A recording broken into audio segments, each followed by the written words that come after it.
Cuando usted tiene mucha gente viviendo en un lugar y cuando usted tiene un crecimiento poblacional que literalmente explota en un siglo, lo que consecuentemente va a pasar es que se van a fundar grupitos, sociedades o ciudades. En Puerto Rico le vamos a llamar pueblos. ¿Okay? Eso va a ser un fenómeno que va a ocurrir en Puerto Rico también en el siglo XVIII. Para que tengan una idea, Puerto Rico había empezado el siglo con 6.000 habitantes, según el censo que hacía la corona. Yo sé que estos números quizás no son reales, pero por lo menos el número oficial era 6.000 habitantes. Increíblemente, en el 1765 va a haber un censo que se va a hacer, porque la corona va a mandar a hacer un censo, y ese censo va a demostrar que de 6.000 que habían a principios de siglo, ahora hay casi 45.000 personas. O sea, un crecimiento poblacional de 86%. Estamos hablando de que creció casi, 8 veces la población. Casi 45.000 personas. ¿Por qué aumenta la población? Bueno, aumento de la inmigración, gente que llega, como les había dicho, escapados de la isla, africanos prófugos, gente que llega de las Islas Canarias. Y usted va a preguntarle, ¿pero por qué querían llegar a Puerto Rico si en Puerto Rico no había nada? Bueno, por lo menos no había una economía basada en el oro ya. Y por lo menos, aunque las atenciones se habían ido a España, en Puerto Rico se podía vivir, en Puerto Rico había comida, hay una economía de subsistencia y el contrabando siempre otorgaba buen caudal para continuar viviendo y continuar generando riquezas y en algún momento pues que se pudieran ir esas personas que llegaban. Tienen que sacarse de la mente que en Puerto Rico la gente se moría de hambre. Si hay algo que no pasó en Puerto Rico es que la gente se moría de hambre. Se podían morir de otra cosa, se podían morir de viruela, se podían morir de fiebre, se podían morir de cualquier bacteria que tomaran, de lombrices, de todo lo que involucrara quizás cuidado médico que no llegaba a la isla o suplementos que no llegaban a la isla, pero de hambre no, porque había bastante comida y lo vamos a ver en uno de los informes que va a ser un oficial que van a mandar a Puerto Rico a ver qué es lo que está pasando. Entonces, cuando usted tiene mucha gente y hay comida para darle a los hijos y no hay que trabajar ni explotarse, solamente trabajar por lo necesario, usted va a empezar a tener hijos. O sea, la gente va a empezar a parir muchachos, va a empezar a regenerarse, a reproducirse. Eso va a hacer que haya un aumento poblacional y va a haber una expansión agrícola porque toda persona va a sembrar en su casa. Con eso llegamos a un 1750 que incluye varios pueblos, entre ellos Añasco, Tuna, Utuado, Manatí, el pueblo de La Vega, que después se va a desintegrar en Las Vegas que conocemos hoy día en Puerto Rico, y Guaynabo, Bayamón y todo lo demás.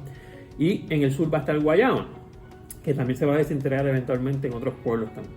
En el 1775 ya habían otros pueblos como Bayamón, Guaynabo. No es que se fundaron en esa fecha, es que para esa fecha ya estaban fundados. Guaynabo, Bayamón, Rincón, Moca, Guadilla, San Sebastián. ¿Ok? Interesantemente, también van a haber poblados dentro de lo que se conoce hoy como Caguas, que se van a ir desintegrando eventualmente. ¿Ok? Entonces, para el 1800, cierre del siglo XVII, cierre del siglo XVII, ya va a estar Luquillo, Vega Baja, Vega Alta, Peñuelas, Juanadías, Maunabo, Yabucoa, Juncos. O sea, pueblos mucho más, lugares que van a ser más reducidos a pueblos y se van a diferenciar. Ya donde antes había Guayama, ahora tienes un Guayama, Juncos, Yabucoa, Maunabo, Humacao. O sea, ya tienes más pueblos. O sea, que esto te da la idea de cómo la gente se iba moviendo y donde quiera que se iba moviendo iban llevando la idea de colocarse como un pueblo.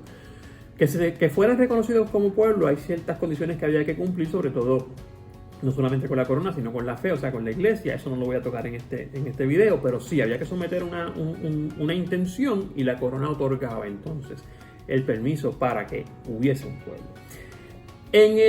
A mitad del siglo XVIII va a suceder lo que conocemos como el reformismo borbónico, o sea, las reformas, pero con la idea de los Borbones que ya había hablado en el otro video.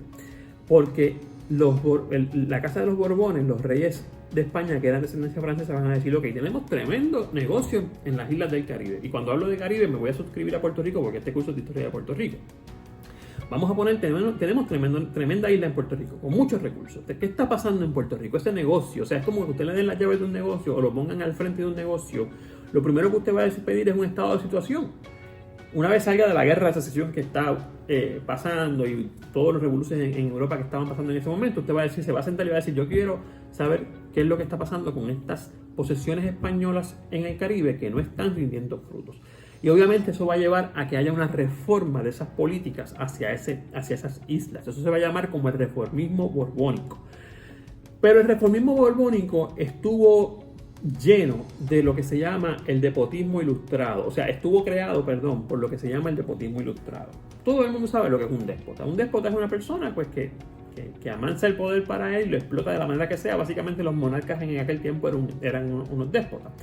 Pero hay una diferencia entre un déspota ilustrado y un déspota clásico español de la conquista, que era básicamente traspasado de arriba abajo por la religión.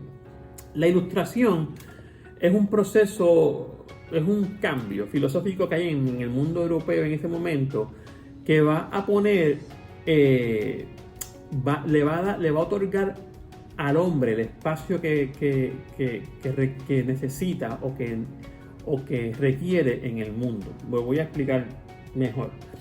Recuerden que veníamos de una idea de que el hombre está puesto por Dios en el mundo y que Dios está en el centro, y todo se explicaba a partir de la religión. Ahora la ilustración va a empezar a cambiar eso, va a otorgar una visión más crítica de la realidad. Recuerden que estamos en la época de los pensadores Juan Jacobo Rousseau, Voltaire, Newton, Inglaterra.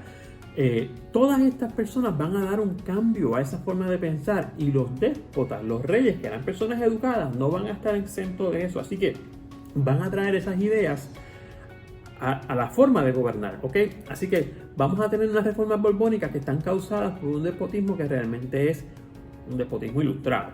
Entonces, va a surgir un objetivo, o va a surgir esta reforma con un objetivo en la política colonial. La política colonial es todo lo que tenía que ver con la política de España que fuera para sus colonias, no la política interna de su país allá en España. El objetivo va a ser reforzar el papel del Estado en las colonias y conseguir más ingresos para la metrópoli. O sea, nosotros tenemos allí unas islas que no están produciendo, vamos a reforzar nuestro papel allí, porque esa gente está viviendo por su cuenta, como dicen por ahí, en un garete.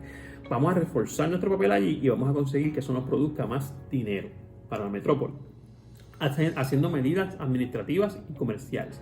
Como consecuencia va a haber un incremento de control estatal, van a empezar a llegar muchos controles estatales al país, a la isla, un aumento de los ingresos que se recogían para España, y va a haber una pérdida del poder de los criollos. Recuerden, si tú estabas viviendo en una economía de subsistencia, tenías lo tuyo, nadie se metía contigo, lo que no conseguías en tu finca o en tu ganado o con el vecino o en otros pueblos lo conseguías por medio del contrabando. Aquí la gente vivía por sus reglas y sus leyes.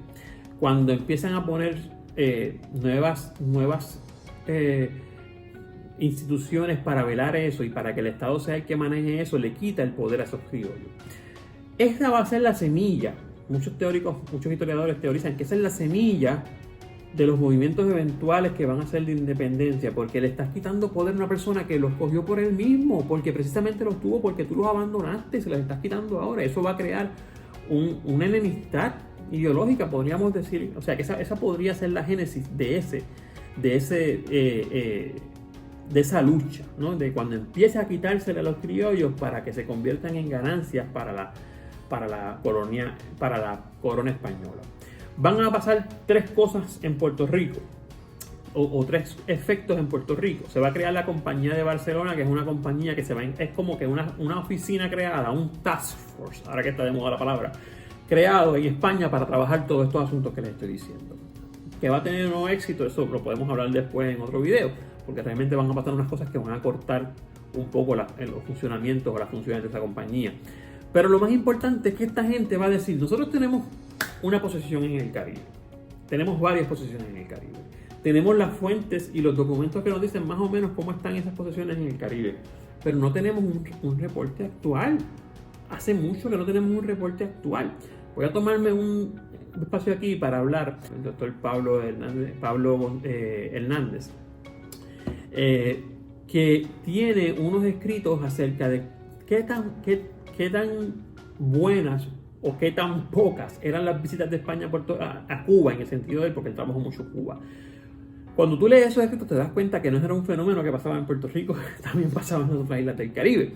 Así que este fenómeno de que no tenemos un reporte actualizado de lo que está pasando, pues vamos a tener que enviar a alguien a que nos diga, porque no tenemos otra forma de saber. Y la corona española, con la Casa de los Borbones, va a enviar a un señor que se llama Alejandro O'Reilly. No era español, era irlandés. Mucha gente piensa que era inglés por el apellido, no. era irlandés. Era un tipo formado, un tipo educado, y lo van a enviar a Puerto Rico a que con la instrucción sencilla de ve a las islas, no solamente Puerto Rico, ve al Caribe y créame un informe que me diga qué está pasando, qué podemos hacer y qué beneficio me va a traer. Básicamente, resumida, esas tres cosas. Alejandro O'Reilly va a venir a Puerto Rico y a otras islas, pero va a venir a Puerto Rico y va a crear ese informe con esa intención, con la intención de decir qué está pasando, pero sobre todo qué reformas podemos hacer y cómo eso me va a convenir. ¿Qué conveniencia va a tener eso para el gobierno español? Entonces, ese famoso informe de O'Reilly, que era un militar irlandés, como he dicho, del servicio de España, ese famoso informe se le va a conocer como las memorias de la isla de Puerto Rico. Eso está en internet, gente. Eso es una fuente oficial del siglo XVIII, 1765. De hecho, muchas veces es tomada como una de las primeras fuentes historiográficas de Puerto Rico porque es de los primeros documentos que tenemos escritos que nos dicen cómo era la vida en Puerto Rico. Y eso se consigue en internet, eso usted lo puede leer en español, en inglés, eso está traducido a un montón de idiomas. Las memorias de O'Reilly va a ser el documento que se va a resaltar, que va a redactar O'Reilly, donde usted va a poder ver la realidad que está ocurriendo en esos países, sobre todo en Puerto Rico. Y eso nos da una visión a nosotros de cómo estaba viviendo la población puertorriqueña en ese momento. Yo les voy a colocar aquí un extracto tomado del profesor que les hablé al principio, en donde usted puede ver básicamente las tres cositas que O'Reilly más apuntaba en ese informe. Número uno, que Puerto Rico es una tierra de contraste. Usted puede ver buenos suelos para sembrar en un lado, como puede ver buenas montañas o buenos valles en otro, o obviamente la parte norte de la isla. Este señor corrió básicamente toda la isla. Puede ver personas que viven de una forma en el área de San Juan, como puede ver personas que viven de otra forma en el área de la montaña. O sea, hay mucho contraste. Que el contrabando había ayudado económicamente a la isla gente se subsistía gracias al contrabando. Aquí había de todo, gente. En Puerto Rico, siglo XVII, año 1700 a 1800, había básicamente de todo necesario para vivir. Usted podía llegar y encontrarse en una casa de una montaña, digamos, esto es un ejemplo, no hay una fuente que diga eso, un piano conseguido por el contrabando. O sea, lo que no se conseguía por la vía legal se conseguía por el contrabando. Sáquense la careta de que eso es un fenómeno de ahora, ¿ok? Así que y O'Reilly va a decir, el contrabando es alto aquí, hay que aumentar la vigilancia porque si no, se nos está yendo demasiado dinero. Y nos va a dar un perfil étnico y social de los habitantes. En este momento, yo quiero colocarles una foto de la memoria, una parte de la memoria de O'Reilly, y quiero que leamos el último párrafo. Con 5 días de trabajo tiene una familia de plátanos para todo el año. No es que tenían que trabajar obligados 5 días, es una expresión para decir, esta gente se lanza a cosechar en 5 días los plátanos que tengan en la finca y sacan plátanos para todo el año. O sea, no tienen que volver a sacar plátanos. Así de mucha comida había en los suelos puertorriqueños. Con esto, la leche de vacas, algún casabe que preparen, obviamente, boniatos y frutos silvestres están contentísimos. Ya tienen para comer. Por camas usan unas hamacas que hacen de la corteza de un árbol que llaman majagua para proveerse del poco vestuario que necesitan. Truecan con los extranjeros, vacas, palos de mora, caballos, mulas, café, tabaco o alguna otra cosa cuyo cultivo les cuesta poco trabajo. En otras palabras, la ropa, no había industria textil en Puerto Rico, pues la conseguimos por contrabando. ¿Cuántas libras de cuero tú quieres?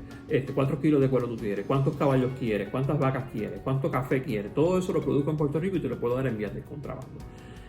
Lo que va a surgir a partir de la visita de O'Reilly es un documento bien importante en Puerto Rico, que es el censo que le llaman el Padrón de 1765. Es en ese censo que tenemos constancia del número de habitantes, como le dije, casi 45,000, de cuántos son libres, cuántos son esclavos, cuántos son mujeres, cuántos son hombres. Habían más mujeres que hombres y habían más niños o mujeres o que hombres. O sea, entre mujeres y hombres casi habían, yo diría 22,500 personas. Niños habían 17,000. Estamos hablando, si sacamos un número de que pues, un hombre y una mujer, el discurso de inclusividad en ese momento no estaba tan en boga, tienen un hijo, o sea, esta gente mínimo, el matrimonio tenía 1 o 2 hijos, o sea, y quizás tenía más. Había una alta población de mujeres y de niños, obviamente porque el hombre se podía mover, tenía movilidad entre las islas, las mujeres se tenían que quedar. Esa idea de que hay más mujeres que hombres ahora no viene, o sea, no es de ahora, valga la redundancia, viene de hace mucho tiempo. La cantidad de pueblos que habían, cuáles eran los pueblos más poblados. San Germán tenía más población que San Juan en ese momento. San Germán tenía casi 5,600 personas. San Juan tenía 4,500 más o menos según el censo. Entonces, ese padrón junto con el informe, o sea, ese censo junto con el informe, le va a otorgar a la corona la posibilidad de establecer reformas. Van a otorgar créditos para refortificar o reconstruir las fortificaciones de San Juan. Se va a asignar a un ingeniero para que se haga cargo de las reformas. O sea, todas las reformas, las principales reformas van a venir en torno a fortificar esas estructuras de seguridad, porque lo primero que había que hacer era asegurar la isla ante los ataques invasores, pero sobre todo ante el contrabando. Así que por ahí van a empezar. Otra de las reformas borbónicas, perdónenme, es que también se van a disponer el retiro de soldados y oficiales inválidos o problemáticos y se devolvieron a España un sinnúmero de oficiales considerados innecesarios. En Puerto Rico, al igual que pasa hoy día, hay mucha gente que trabaja para el gobierno que no son necesarios. No estoy diciendo nada malo, es que hay gente que no hace la función correcta y se devuelve. Voy a poner algunas fotos por aquí de ambas fortificaciones para que vean cómo se fueron reconstruyendo o reforzando esas fortificaciones con la intención fundamental de proteger a la isla. Va a pasar que en el 1797, casi terminando el siglo, tengamos un nuevo ataque por el gobierno, en este caso por el país inglés, por la Inglaterra, y va a pasar algo bien interesante con este ataque que va a hacer que surja una mentalidad nueva. Eso lo vamos a ver en la próxima clase.